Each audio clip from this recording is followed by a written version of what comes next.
Welcome, welcome, welcome to another episode of the weekly download. I am Mitchell Doomlau, and I am excited to bring you today's topic because it's going to really help a lot of people out there who have a video production company or a video company and you want to get more sales through email. So, in today's video, I wanted to talk about the elements of a really good email to get a prospect to hop on a phone call for you with you so you can sell your products and services. So this email marketing or email outreach basics and really how to break down an email so that someone can actually know what you're going to be doing for them while making it nice, short, and sweet without really going through your whole background and history in a novel put in an email. So the first thing you need to realize with an email is that you really are doing disruptive marketing.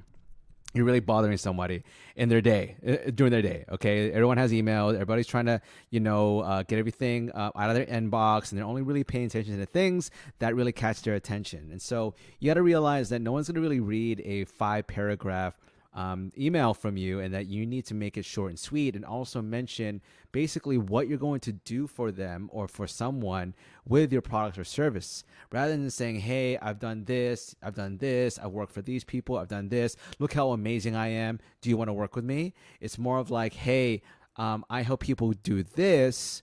I noticed that you have this, I would love to get on a phone call with you so that we could find ways that we can work together. And so the way that I create emails, I've done this through paying a lot of consultants and actually a lot of money for this stuff. And it's all about, of course, the subject line. So the subject line is like your headline for a newspaper or for a blog or for a news article, right? Everyone's all about headlines these days when it comes to reading about news in your feed. And so a subject is like a headline. So what is something that's going to really grab someone's attention? And there's different ways that you can structure a subject. You can actually say first name, are you interested in increasing sales? If so, open up this email or do other things that you think would be great when it comes to your industry. What I found has been a very reliable subject is quick question or quick question for whoever. And you can do a lot of Google searches on what would be really great email subject lines that will really get people to open up an email. Although for me, quick question has been the go-to and actually the most highest conversion. So after that's done, you really want to say hi, their first name. And so when it comes to personalization, we can really deep dive into this in another video, but it's all about knowing where you're going to get this person's email and being much more of a friend rather than some kind of cold used car salesman. So instead of saying to whom it may concern or dear Mr. whatever, act like you're a friend, okay? People want to do business with people that they like. They can smell someone trying to sell them something from a mile away. So say hi, first name, figure out what their first name is. If you are scraping emails using Lead Leaper or whatever out there, you, of course, have your column, which is your first name, and then you use your email sender, whether it's Close.io or Lemlist or whatnot. Always make sure that you have the first name. That was more advanced, but we'll talk about email scraping and mass emailing in the future. And so after you say hi, their first name, you really want to have a personalization line. So this is important because a lot of people, again, they open up emails that look like they're sent from someone who actually did the research on them or from a friend or someone that looks like a fan, right? Or a potential customer. And so those people are usually the ones who did research on that company. So a personalization line can be, hi, John, I'm a big fan of your products. I use your hair shampoo every single day and it really gave me volume in my hair. And then that could be one. Or it could be like, hey, I noticed that you just got a new position at Sony. Congratulations. My cousin works there and he loves it. Or you can even be more personal, like, hey, I noticed that you graduated from UCSB. I'm a gaucho with myself. I love how we are taking over the food and beverage space, right? Be very personal because that will actually help someone look at that email and see it more as a friendly conversation rather than a disruptive advertisement, right? And so use your personalization to get someone's attention. And after that, it's all about what your statement is, okay? It's like, what are you, just cut to the chase. Okay, let's not make this, a long email. State who you are, what you do, and what you can do for them, right? So what I like to do is that you can say, my name is Mitchell. I run Creative Haven, and we help businesses 10x their sales through optimized video content in less than 30 days. Okay, this goes back to headlines. So it's all about having a really attention-grabbing sentence in the beginning that really helps them see what you do and how you can help them. All right. I've done my research that most CPG companies, my target audience, want sales. Okay, they want to grow their company, they want to scale their business or brand awareness. Okay, so you should know what your target audience wants. And so what I say is, Mike, my name is Mitchell. I run my production company, and I do this in as little as this many days. Right. So I am Mitchell Dumlau. I run Creative Haven. We help food and beverage and CPG brands 10x their sales through optimized video content in as little as 30 days. Okay. Then from there, you start listing out your social proof. I've worked with the big brands you've worked with in your target audience. So I'll say I've worked with Halo Top, Tapatio, Stella Rosa Wines, Don Francisco Coffee, and more, and help them get and help them increase their sales and awareness through video content and video campaigns. And then after that, it's having a testimonial or a case study. This is really important because they want to know if you can actually back up this claim. And luckily, I can back up this claim. Sorry, it's my phone, and I have to turn this off.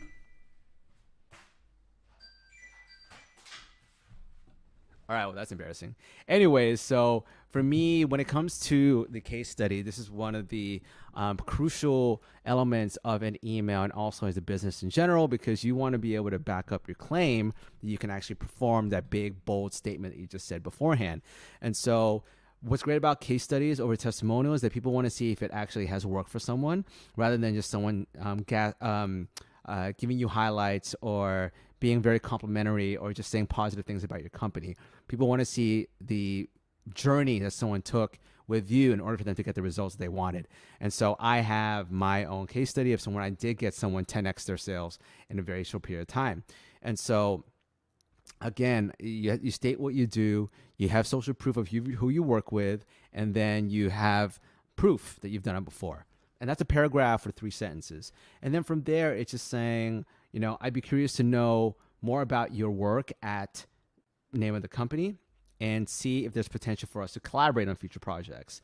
Or you can do some other ways like, I'd love to hop on the phone with you sometime and know more about your goals and your work at so-and-so company to see if you can find a way to help you achieve your goals through video content. Or, I'd love to hop on the phone with you, just learn more about you and see if we can work together sometime. See if there's a potential for us to collaborate or to work together, right? So that portion is all up to your own language and how you talk, and also what would really attract your target audience, right? If it's very much like a B2B, you would, or like let's say it's corporate, like if it's for attorneys or for doctors, then you'll probably be a little bit formal. But if it's for B2C or if it's a little bit more relaxed, maybe you have a much more different type of language in your email.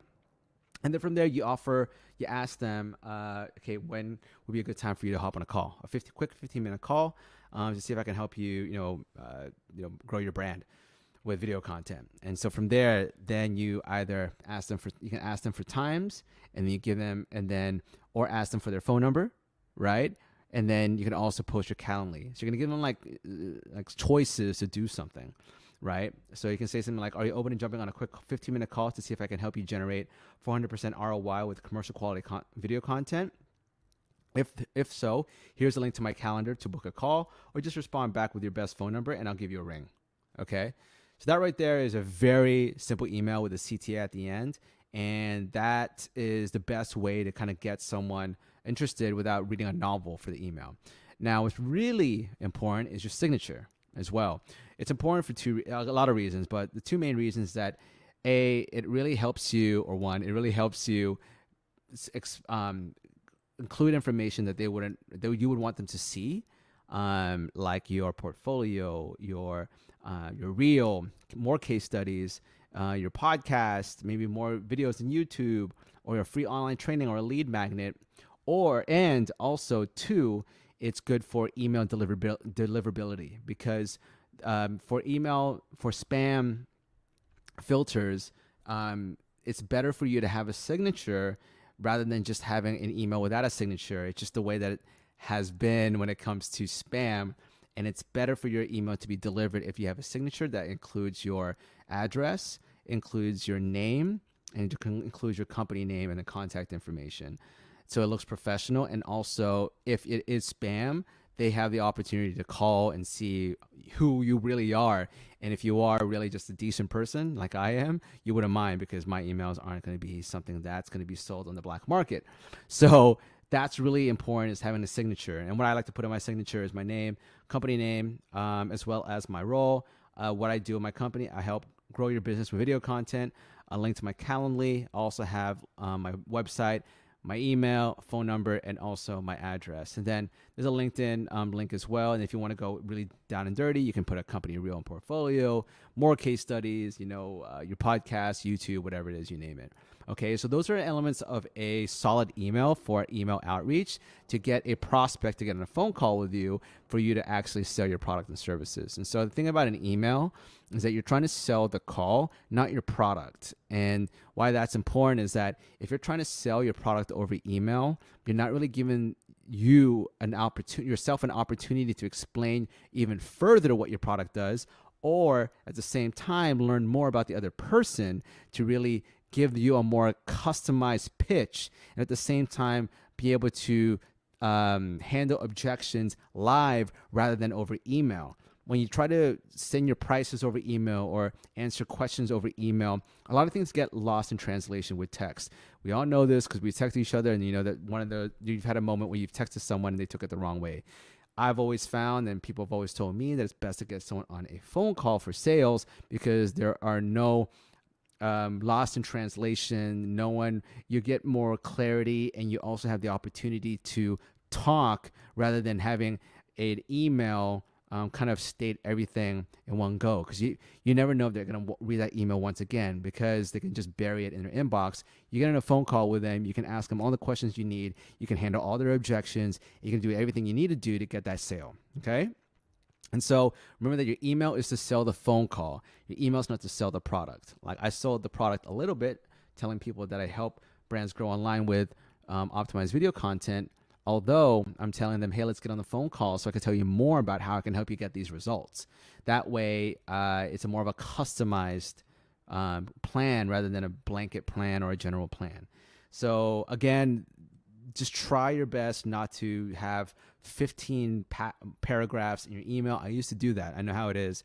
And trying to really brag and just spend the whole time talking about what you've done and your history and why you created your company in the first place. No one cares. People care what you can do for them, and people are busy these days. Okay, so that's the best way to really structure an email to all the videographers, video content creators, and video production company owners out there who want to increase their sales or prospect or lead generation with emails.